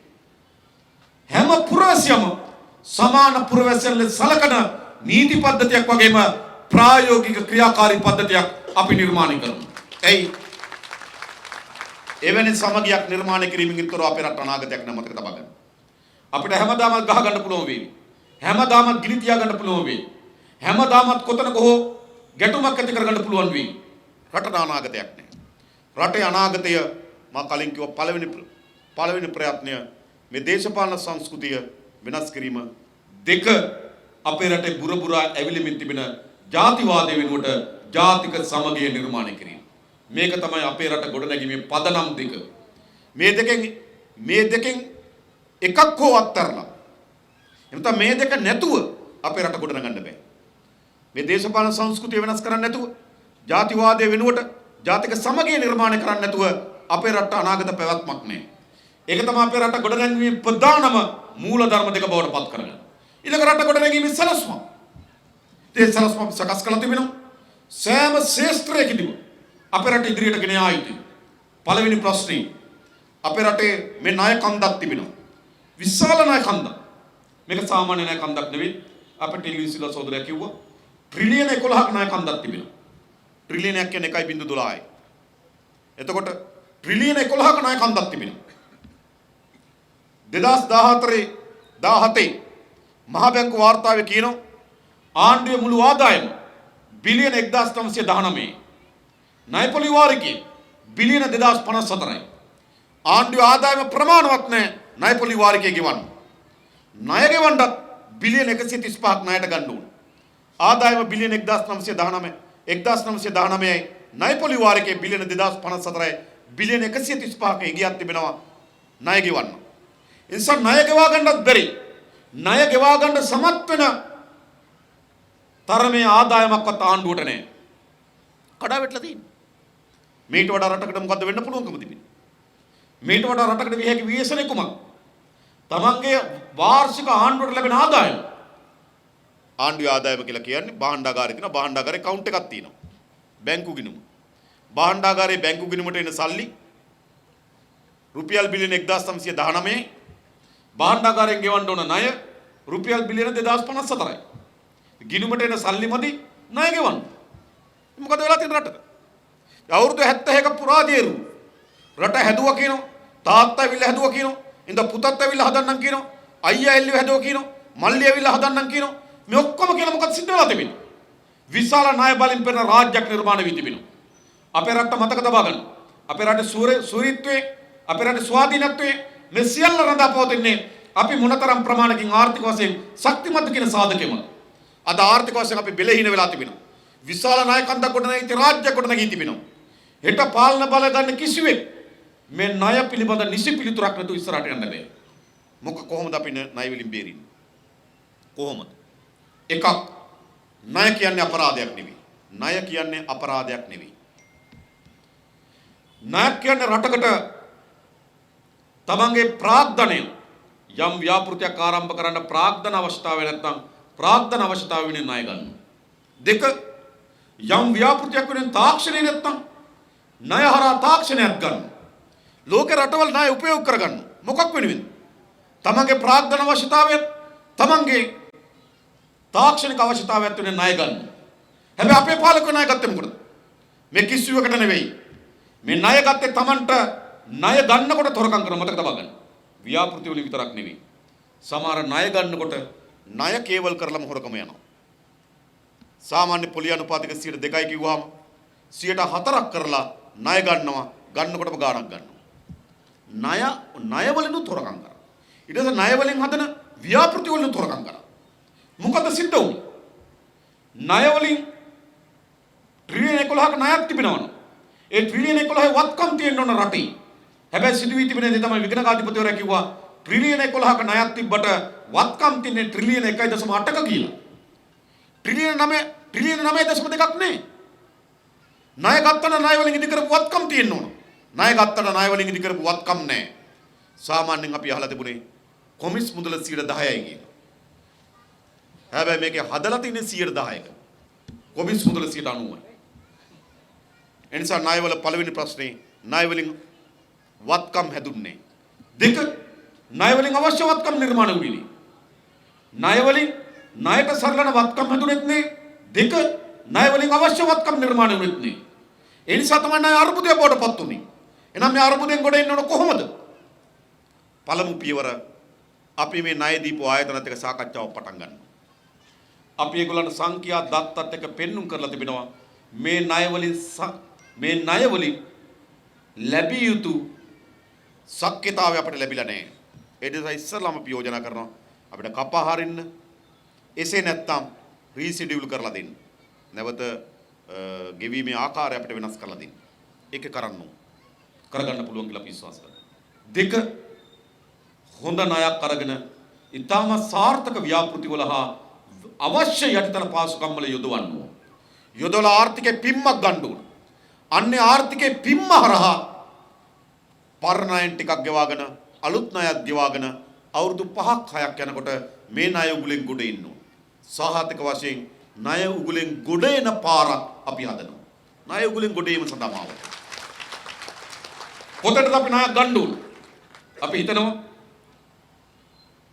අපේ මිනිරන් සම්පත ලෝකේ තියෙන වැඩිම කාබන් ප්‍රතිශතය තියෙන මිනිරන් සම්පත තියෙන අපිට 90ක විතර කාබන් ප්‍රතිශතයක් තියෙන අපේ මිනිරන් සම්පතයි. හැබැයි දැන් අවුරුදු 100 ගණනක් තිස්සේ මේ මිනිරන් සම්පත අපි අමු කුට්ටි වශයෙන් පටවනවා. පෞගේදා ඒ ආයතන ගෙනාව කෝප් සභාවට. අපි ඇහුවා මිනිරන් මෙට්‍රික් ටොන් එකක් දැන් පටවන්න කීයටද? මෙට්‍රික් ටොන් එකක් කියන කිලෝ 1000ක්. ඕන් කිව්වා ඩොලර් 2000යි කියලා. ඒ කියන්නේ කිලෝ එකක් ඩොලර් 2යි. ඒ කියන්නේ මිනිරන් කිලෝ එකක් දැන් අපි පටවන්නේ ඩොලර් 2යි. මෙතන කර්මාන්තශාලාවක් ගෙනල්ලා මේකට වටිනාකම් එකතු කිරීමේ ව්‍යාපෘතියක් ආරම්භ කරොත් කිලෝ එකක් කීයට විකුණන්න පුළුවන්ද කියලා ඇහුවා.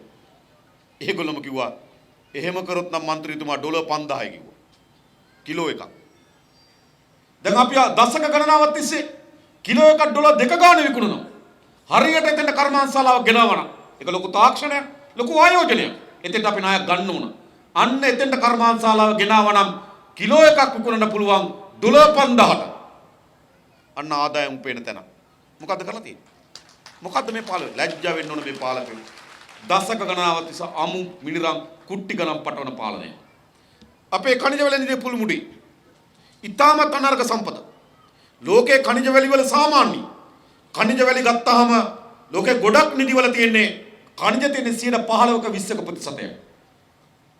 ඛනිජ වැලි කියලා කිව්වට ගොඩාක් රටවල් වල ඛනිජ වැලි නිදියේ තියෙන වැලි ඛනිජ තියෙන ස්වල්ප ප්‍රමාණය. හැබැයි අපේ ඛනිජ වැලි නිදිය අපේ ඛනිජ වැලි නිදිය 70%කට වඩා වැඩි ප්‍රමාණයක් ඛනිජ තියෙනවා. ලෝකයේ තියෙන ස්තරම් වැඩිම ඛනිජ අනුපාතයක් තිබෙන වැලි නිදියක් අපිට තිබෙනවා. මෙට්‍රික් ටන් මිලියන ගණනක් තිබෙන අතර වැලි නිදිය. මෙට්‍රික් ටන් මිලියන ගණනක් තිබෙනවා. 1957 පුල්මුඩේ ඛනිජ වැලි සංස්ථාව පටන් ගත්තා.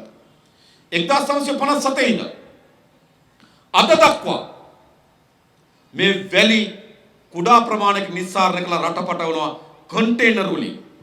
ඉන්දියානු සමාගම් අපේ වැලි කන්ද අරගෙන යනවා. අන්න එතෙන්ට කර්මාන්තශාලාවක් එන්න ඕන. ඒක ලොකු තාක්ෂණයක්, ලොකු ආයෝජනයක්. අන්න එතෙන්ට අපි ආයෝජනයක් ගේන්න ඕන. එතෙන්ට අපි තාක්ෂණයක් ගේන්න ඕන. ඒ නිසා වැලි ලෙස පටවපු ඛනිජ වැලි නිදිය ඉතාමත් හොඳින් නිස්සාරණය කරලා ලෝකේ වටිනාම ඛනිජ මූලද්‍රව්‍ය ලෙස පටවන කර්මාන්තශාලාවක් අපි ආරම්භ කරනවා. එතන අපිට හොඳ සම්පතක් වෙන එතෙන්ට අපිට නෑ. ඊළඟට මුනාසලා දන කුරුඳු වගාව. ලෝකේ තියෙන සුවඳ සහ වැඩිම ගුණාත්මක වාමිත කුරුඳු වගාවක් අපිට තිබෙනවා. හැබැයි මොකද්ද වෙලා තිබෙන්නේ? සාමාන්‍යයෙන් අපි දන්න අපේ මුස්ලිම් ව්‍යාපාරික මහතුරු තමයි කුරුඳු බිස්නස් එකේ යෙදුනේ පෘතුගීසිකාරයන්ටත් කලින්. මීට අවුරුදු 600කට විතර කලින් අපි කුරුඳු රට පැටවුවා.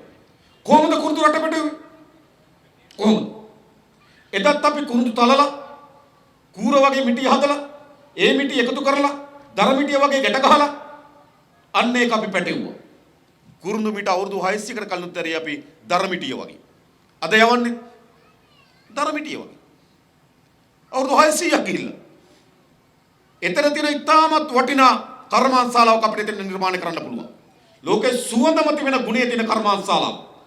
කුරුඳු කර්මාන්තශාලාවක් අපිට ආරම්භ කරන්න පුළුවන්. ඒ වගේ තමයි දරුවන්ට රස හැදෙන්නේ. ඒ වාසේ තමයි රටක් දියුණු වෙන්නේ. අද රස නිර්මාණය වෙන්නේ කොහෙද? අද රස නිර්මාණය වෙන්නේ ප්‍රාදේශීය ලේකම් කාර්යාලය පුරවන.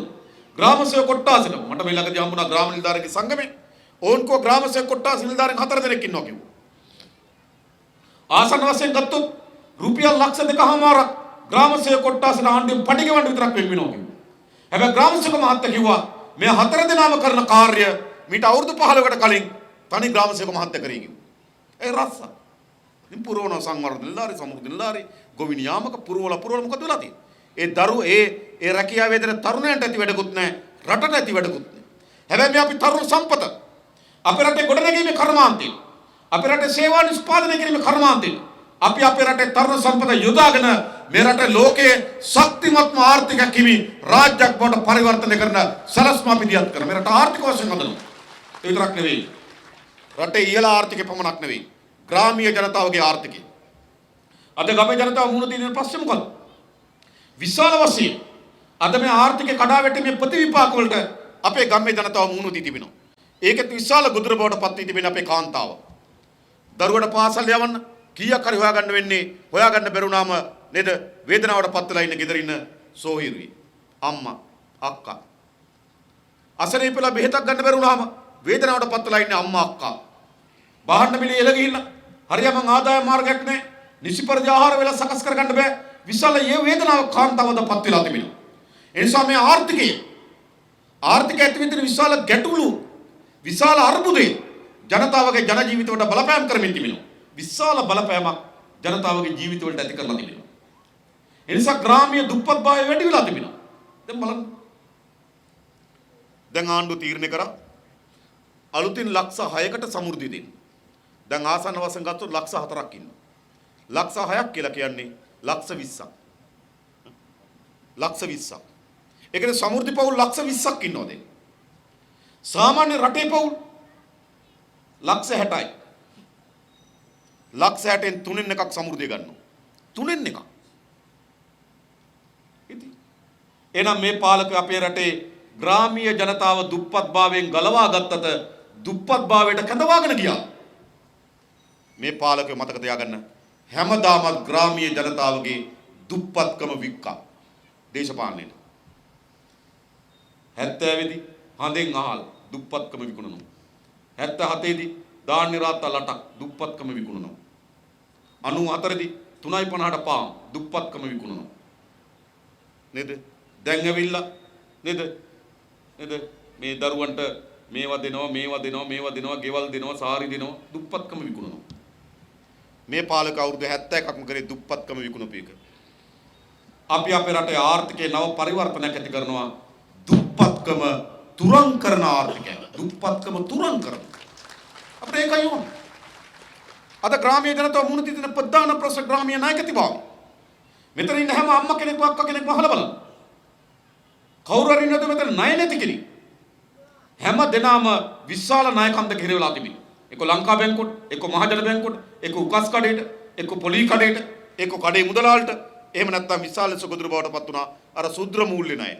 නේද? කණ්ඩායම් හදලා ණය ගත්තා. නේද? රුපියල් 50000ක් දෙනවා. පටන් ගන්න බිම්මල් වගාව. පොලි අනුපාතික 150 පනිනවා. නේද? එක්ක මල් වගාව පටන් ගන්න. බිම්මල් වගාව, මල් වගාව, මුරුක්කු බදිනවා කියනවා. මොකද්ද උනේ? විශාල ණයකම් දෙක හිරවුණා. කිසි ව්‍යාපෘතියක් ඉස්සරහට ගෙනිච්චේ නැහැ. ඉතින් විශාල ණයකම් දෙක හිරවලා තිබෙනවා. ග්‍රාමීය දුප්පත්භාවය වැඩි වෙලා තිබෙනවා. අපි කියන්නේ මේ ග්‍රාමීය දුප්පත්භාවයෙන් අපේ රටේ ජනතාව මුදවාගත යුතු නැද්ද? අන්න ඒකට අපි නිසි ආර්ථික සලස්මක් දියත් කරනවා. ග්‍රාමීය ජනතාවගේ දුප්පත්භාවය මුදවාගන්නේ කෙසේද? ඒ ජනතාව නියැලලා ඉන්න ආර්ථික ප්‍රබලය සංවර්ධනය කරන්න. කුසකර්මාන්තය දෙනවා. අපේ රටේ ශ්‍රම බලකායෙන් 28% කුසකර්මාන්තය දෙනවා. අපේ භූමියෙන් 11% කුසකර්මාන්තයට යට කරලා තිබෙනවා. අපේ රටේ භූමියෙන් 11% 10න් පංගුවට වඩා වැඩියෙන් ගොවි බිම් ශ්‍රම බලකායෙන් 28%ක් ඉන්නවා. හැබැයි ජාතික ධනයට දෙන දායකත්වයේ 7%යි. සාධාරණද? 28%ක ශ්‍රම බලකාය 11%ක භූමියක්. හැබැයි රටේ ජාතික ධනය නිෂ්පාදනය කරන්නේ 7%යි. එනිසා ගොවි ජනතාවට ලැබෙන්නේ මොකද? ඒ ජාතික ධනයට සම්බන්ධ වෙන ප්‍රමාණයට තමයි තමන්ගේ ආදායම ලැබෙන්නේ. එනිසා කුසකර්මාන්ත සංවර්ධනයකින් තොරව, කුසකර්මාන්තේ නවීකරණයකින් තොරව, කුසකර්මාන්තේ ශේෂ්ත්‍ර ගණනාවක සංවර්ධනයකින් තොරව ගොවි ජනතාවගේ ජීවිතය නගා සිටවන්න බෑ. ගොවි ජනතාවගේ ජීවිතය නගා සිටුවේ හැකි වන්නේ තමන් නියැලෙන ආර්ථික ප්‍රබවය සංවර්ධනය කිරීමෙන් විතරයි. ඊළඟට අපි දන්න බුලත් සිංහල, දෙනියාය, හිණිදුම, රත්නපුරේ කලාප කීපයක්, මාතලේ කලාප කීපයක්, ඒගොල්ලන්ගේ ප්‍රධාන ආදාය මාර්ගය කුඩා තේවත්ත. කුඩා තේවත්ත. තමන් නියැලෙන ආර්ථික ප්‍රබවය කුඩා තේවත්ත. ඒ කුඩා තේවත්තේ ආදායම වර්ධනය කරන්න ක්‍රමයක් හදන්නේ නැතුව ඒ පවුලේ ජීවන තත්ත්ව උසස් කරන්න බෑ. ඒ පවුලේ ජීවන තත්ත්ව උසස් කළ හැකි වන්නේ කුඩා තේ කර්මාන්තයේ ලාභ ලබන, ආදායම් ලබන කර්මාන්තයට පරිවර්තනය කළොත් විතරයි. ඒ සඳහා ලෝකේ නාව වෙළඳ පොළවල් හොයා ගැනීම මේ බල්ක් එක යවනවා වෙනුවට අද අපි නේද තේ යවන්නේ බල්ක් පිටි ඒවල ඩුබායි වල තමයි පැකට් කරන්නේ. ඒක තවත් දියුණු කරන කර්මාන්ත කොට පත් කිරීමේ වැඩි ආදායමත් ඒ කර්මාන්තයට ලබා දෙමින් ඒ ආදායම කුඩා තේවතු හිමියා කරා ළඟා වීමෙන් තමයි ඒ අයගේ ජීවන තත්ත්වය උසස් කළ හැකි වන්නේ. කුඩා තේ කර්මාන්තය දියුණු කරන්නේ නැතුව එම කර්මාන්තයේ යෙදෙන ජනතාවගේ ජීවිත උසස් කරන්න බෑ. දීවර කර්මාන්තය දියුණු කරන්නේ නැතුව විශාල මුහුදු තීරයේ පටයක්ම දීවර කර්මාන්තය තමන්ගේ ප්‍රධාන ජීවිකාව. දීවර කර්මාන්තේ නව තාක්ෂණ ඇතුළු කරන්නේ නැතුව දීවන කර්මාන්තේ වඩා ලාභදායී ව්‍යාපාරයකට පත් කරන්න සරසුමක් නැතුව අද මොකද්ද කරන්නේ? ලෝකෙ කොහෙවත් මාසයක් ගිහලා මුහුදේ ඉන්නේ මාළු වල්ලන. අපේ මාසයක් ඉන්න මුහුදේ ගිහලා මාළු වල්ලන. අර පොඩි කොට කෑල්ලක් එවෙනකම් නේද? ඒ කොට කෑල්ල හොය හොය මුති මුහුදේ යනවා. ලෝකයේ තාක්ෂණ වෙනස් වෙලා තිබෙන්නේ. ජපාන වැනි රාජ්‍යයන් ලෝකේ මුහුදේ මාළු වගා කරනවා. වගා කරන තැන් වල මාළු අස්වැන්න ඉස්සරහට ආපුවම ඒක වර්ධනය වුණාම ඒගොල්ලන්ට කියනවා මේ පළාතේ තමයි මාළු ඉන්නේ කියලා අල්ලගෙන එන්න කියලා. රැයයි දෙකයි මාළු ටික අරගෙන ගොඩ බිමට එනවා. අපේ මාසයක් මුහුදේ ඉන්න මාළු වල්ලන්න. ජීවිත නැද්ද? නේද? මාළුවත් එකයි දීවරයත් එකයි. දෙන්නම මුහුදේ. මේකනේ සිද්ධ වෙලා තියෙන්නේ.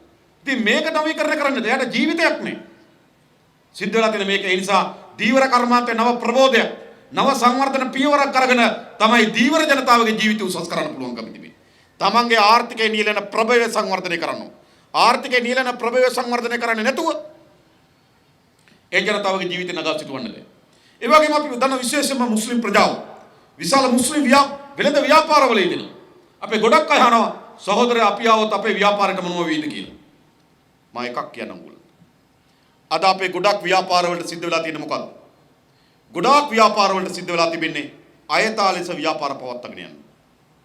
අපි සාමාන්‍ය වාණිජ විද්‍යාවේ ඉගෙන ගන්නවා වරායෙන් බහඬ නිදහස් කර ගැනීම කියලා එකක්.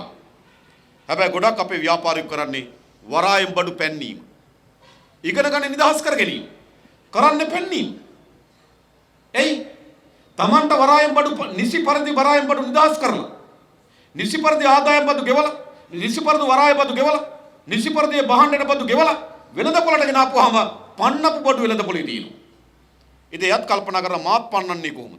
මට මේ ළඟදී එක සහෝදරයෙක් වමන මුස්ලිම් සහෝදරයෙක් මාතරදී එයා කිව්වා සාමාන්‍ය ඩුබායි වලින් එයා ඔය මේ බාත්රූම් කට්ටල ගෙනල්ලා ලංකාවේ අලෙවි කරන කෙනෙක්. ඒක ඩුබායි වලින් බාත්රූම් කට්ටල ගන්නකොට ඒගොල්ලෝ බිලක් දෙනවා.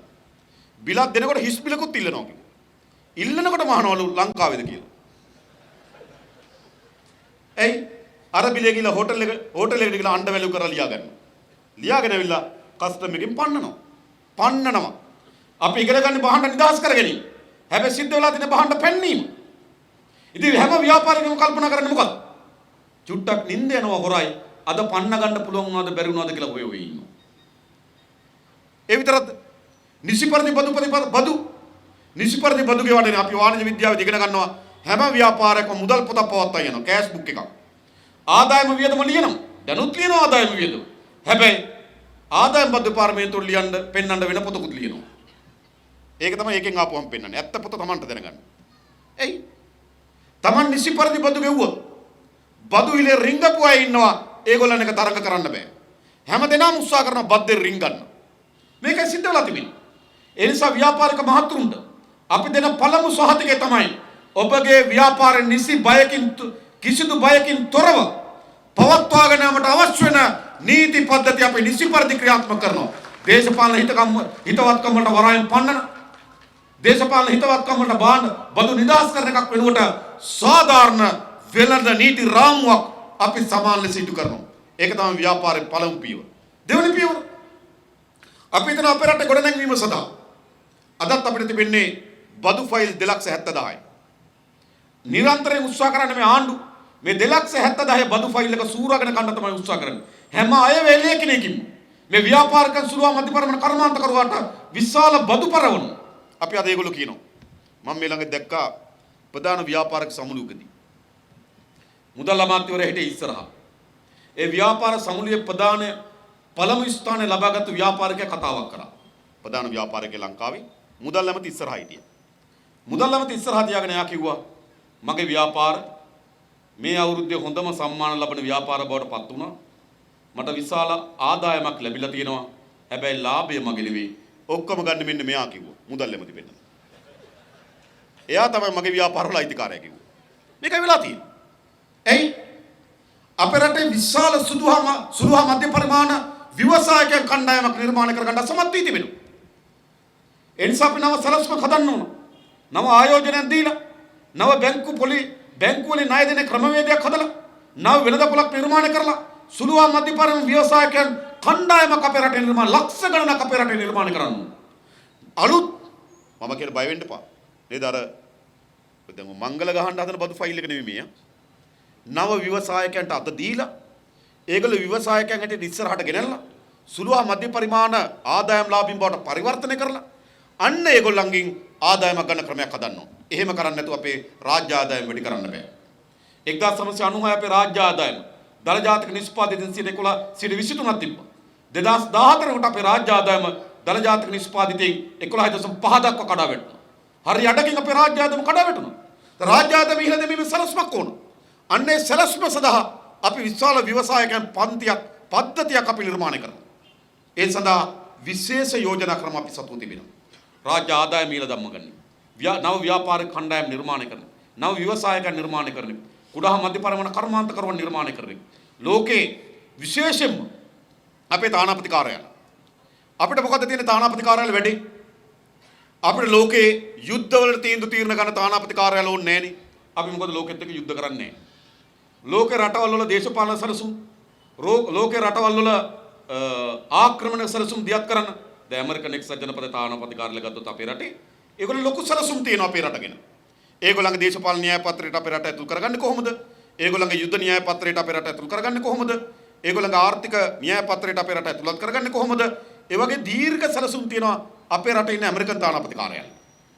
හැබැයි අපේ රටේ අපේ ප්‍රංශයේ ඉන්න අපේ තානාපති කාර්යාලවල තියෙන දේවා ප්‍රංශ දේශපාලන හසුරුවන්න පක්ෂේ නේද පංශේ නාය බලයට ගෙන්නේ කවුද කියලා තීරණය කරන්න. පංශය ඇතුළේ යුද සැලසුම් මොකවත් නෑ අපිට. අපිට තියෙන මොකද්ද?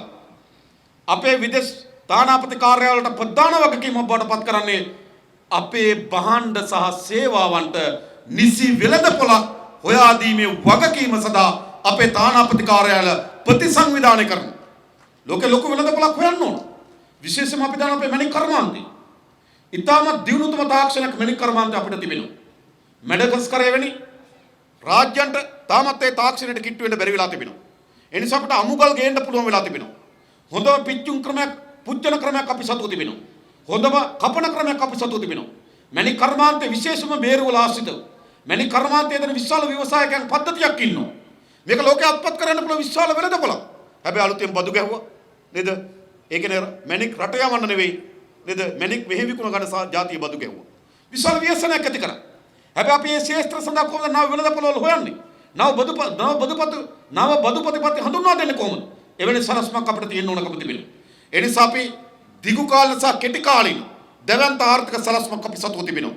ඒ ආර්ථික සලස්මන් කවරක්වත් නෙවෙයි මේ රට ගොඩනගමු කියන ආර්ථික සලස්ම හරහා අපිට මේ රට ගොඩනගන්න පුළුවන්. ඒක අපේ ප්‍රයත්නය. මේ රට හදනවා. ආර්ථික වශයෙන් හදන්න පුළුවන්. ඒ විතරක් නෙවෙයි අපේ රටේ අධ්‍යාපන සෞඛ්‍ය ප්‍රවාහන වෙනි ශේෂ්ත්‍ර.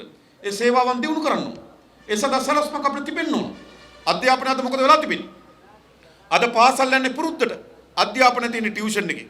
අද දරුවන්ට ළමා කාලයක් නැහැ.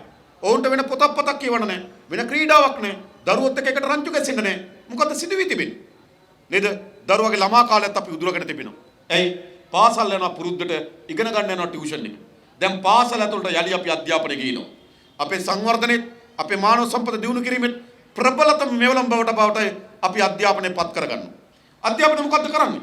සාමාන්‍යයෙන් ගත්තොත් පළවෙනි වසරට 3,38,000ක් ඇතුළත් වෙනවා. 3,30,000ක් ඇතුළත් වෙනවා. සාමාන්‍ය පෙළ ලියන්න කලින් 38,000 පාසල් හැර යනවා. සාමාන්‍ය පෙළෙන් තව පංගුවක් අත්තරලා යනවා. උසස් පෙළෙන් තව පංගුවක් අත්තරලා යනවා. පළවෙනි පන්තියට බාර දෙනකොට අපි හැමදෙනාම දෙමව්පියෝ නේද? තමන්ගේ ආගමික වතාවත් කරලා බාර ආහාර වෙලා නැකතක් බලලා මේ ඔක්කොම කරලා ගිහලා පාසල බාර දෙනවා දරුවා අපිට වඩා හොඳ අධ්‍යාපනයක් අපිට වඩා හොඳ අනාගතයක් අපේ දරුවන්ට ලැබෙන්න ඕන කියලා. හැබැයි සිද්ධ වෙලා තියෙන්නේ මොකක්ද? සාමාන්‍ය පෙළ ලියන්න කලින් දරුවෝ 38,000 අත්තරලා යනවා. 10%කට වඩා වැඩි ප්‍රමාණයක් සාමාන්‍ය පෙළට කලින් පාසල අත්තරලා යනවා. සාමාන්‍ය පෙළෙන් තව පංගුවක් හැලෙනවා. උසස් පෙළෙන් තව පංගුවක් හැලෙනවා. ළමයි 28,000 විශ්වවිද්‍යාල වලට යනවා. අනිත් දරුවන්ගේ අනාගතය මොකක්ද? අපි ප්‍රාර්ථනා කරලා අධ්‍යාපන දරුවෝ ඇතුළත් කරාට ඒ දරුවා නේද එළියට විටින් විට වැටෙනවා. අපි ඔයගොල්ලන්ට එක සාතිකයක් දෙනවා. අධ්‍යාපන දොරට ඇතුළත් වෙන කිසි දරුවෙක්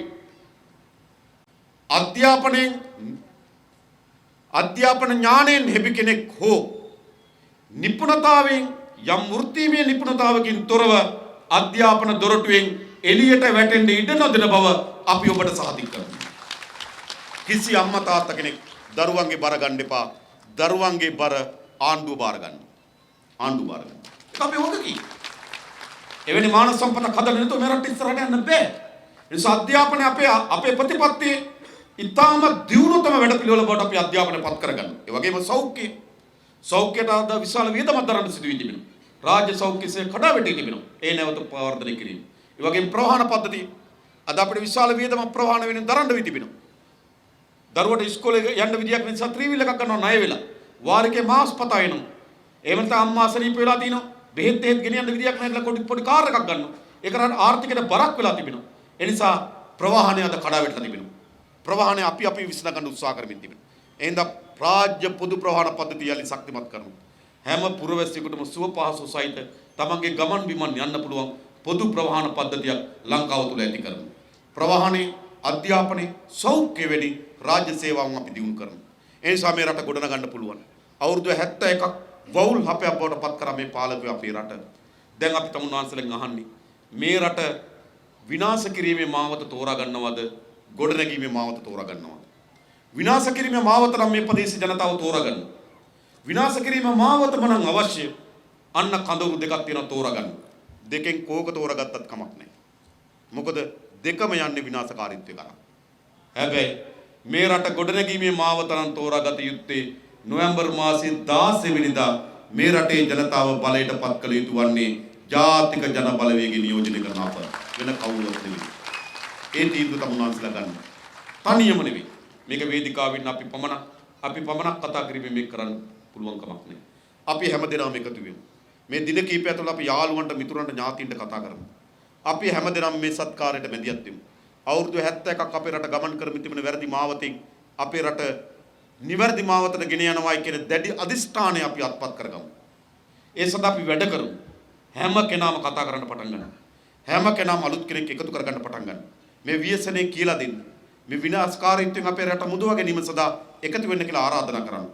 අපි හැමදෙනාම මීමැසි පොදියක් වගේ වැඩ කරන්න පටන් ගත්තොත් සාහතික වශයෙන් මේ රට ජයග්‍රහණයෙන් කෙලවර කරන්න පුළුවන්. ඒ වෙනුවෙන් හැමදෙනාටම එකතු වෙන්න මැදිහත් වෙන්න කියලා ඉල්ලා සිටිමින් මම නතර වෙනවා. බොහොම ස්තුතියි හැමදෙනාටම ජය වේවා කියලා ප්‍රාර්ථනා කරනවා.